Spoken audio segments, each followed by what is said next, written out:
2026 ಆರಂಭಕ್ಕೆ ಇನ್ನೇನು ಕೆಲವೇ ನಿಮಿಷಗಳು ಬಾಕಿ ಇರುವ ಬೆನ್ನಲ್ಲೇ ಈಗಾಗಲೇ ಗೋವಾದಲ್ಲಿರುವಂತಹ ಪ್ರತಿಷ್ಠಿತ ಚರ್ಚ್ಗಳಲ್ಲಿ ಜನರು ಬರ್ತಾ ಇದ್ದಾರೆ. ನೀವು ದೃಶ್ಯದಲ್ಲಿ ನೋಡಬಹುದು, ಇದು ಉತ್ತರ ಗೋವಾದಲ್ಲಿರುವಂತಹ ಪ್ರಸಿದ್ಧ ಚರ್ಚ್. ಈ ಚರ್ಚ್ಗೆ ಈಗಾಗಲೇ ಜನರು ಸಹಿತ ದೊಡ್ಡ ಸಂಖ್ಯೆಯಲ್ಲಿ ಬರ್ತಾ ಇದ್ದಾರೆ. ನೀವು ದೃಶ್ಯದಲ್ಲಿ ನೋಡಬಹುದು, ಏಕೆಂದರೆ ವಿಶೇಷವಾಗಿ ಈ ಗೋವಾದಲ್ಲಿ ಈ ರೀತಿಯಾದ ಚರ್ಚ್ ಮತ್ತು ದೇವಸ್ಥಾನಗಳು ಸಹಿತ ಕೆಲವು ಭಾಗದಲ್ಲಿದ್ದಾವೆ. ಆ ಭಾಗದಲ್ಲಿಯೂ ಸಹಿತ ಜನರು ಬರ್ತಾ ಇದ್ದಾರೆ. ಯಾಕೆಂದರೆ ವಿಶೇಷವಾಗಿ ಈ ಚರ್ಚ್ ಏನಿದೆ ಇದು ಪಣಜಿಯಲ್ಲಿರುವಂಥ ಮುಖ್ಯ ರಸ್ತೆಯಲ್ಲಿರುವುದರಿಂದ ಇದು ಚರ್ಚಿನ ಎಡಕ್ಕೆ ಮತ್ತು ಬಲಭಾಗದಲ್ಲಿಯೇ ಇರುವಂಥ ಕೆಲವು ರಸ್ತೆಗಳಲ್ಲಿ ಕ್ಯಾಸಿನೋ ಮತ್ತು ಪಬ್ಗಳು ಇರುವುದರಿಂದ ಈ ರಸ್ತೆಯಲ್ಲಿ ಇನ್ನೇನು 9 ರಿಂದ 10 ಗಂಟೆಯ ನಂತರ ಹೆಚ್ಚಿನ ಸಂಖ್ಯೆಯಲ್ಲಿ ಜನರು ಬರ್ತಾರೆ. ಈಗಾಗಲೇ ಬಹಳಷ್ಟು ಜನರು ಬರ್ತಾ ಇದ್ದಾರೆ. ಯಾಕೆಂದರೆ ಎಲ್ಲರೂ ಸಹಿತ ಕೆಲವರು ಕುಟುಂಬ ಸಮೇತ ಬಂದವರು ಇಲ್ಲಿ ಫೋಟೋವನ್ನು ತೆಗೆದುಕೊಳ್ಳುವುದರ ಮೂಲಕ ಸಂತೋಷವನ್ನು ವ್ಯಕ್ತಪಡಿಸಿಕೊಳ್ತಾ ಇದ್ದಾರೆ. ವಿಶೇಷವಾಗಿ ನೋಡಬಹುದು, ಪ್ರತಿಯೊಂದು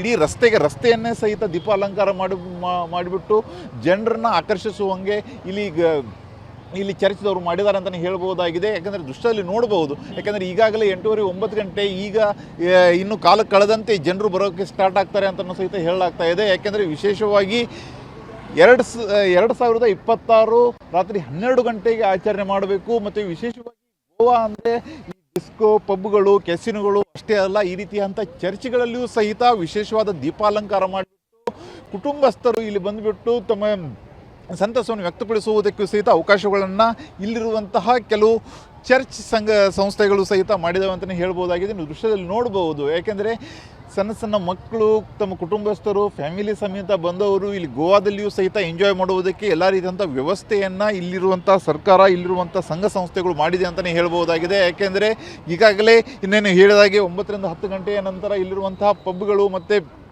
ಕೆಸಿನೋಗಳಲ್ಲಿ ಜನರು ಹೋಗೋಕ್ಕೆ ಸ್ಟಾರ್ಟ್ ಮಾಡ್ತಾರೆ. ಇದೇ ರಸ್ತೆಯಿಂದನೂ ಸಹಿತ ಎಲ್ಲರೂ ಸಹಿತ ಹೋಗಬೇಕಾಗುತ್ತೆ.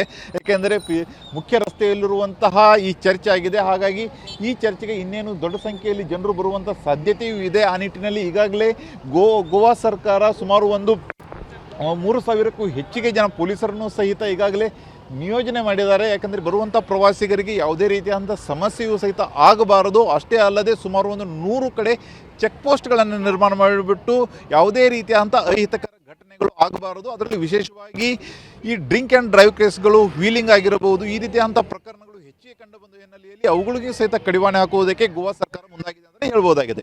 ಕ್ಯಾಮರಾಮನ್ ಮಂಜುನಾಥ್ ಜೊತೆ ಸೂರ್ಯಯುತ್ರೆ, TV9 ಗೋವಾ. 2026 ಆರಂಭಕ್ಕೆ ಇನ್ನೇನು ಕೆಲವೇ ನಿಮಿಷಗಳು ಬಾಕಿ ಇರುವ ಬೆನ್ನಲ್ಲೇ ಈಗಾಗಲೇ ಗೋವಾದಲ್ಲಿರುವಂತಹ ಪ್ರತಿಷ್ಠಿತ ಚರ್ಚ್ಗಳಲ್ಲಿ ಜನರು ಬರ್ತಾ ಇದ್ದಾರೆ. ನೀವು ದೃಶ್ಯದಲ್ಲಿ ನೋಡಬಹುದು.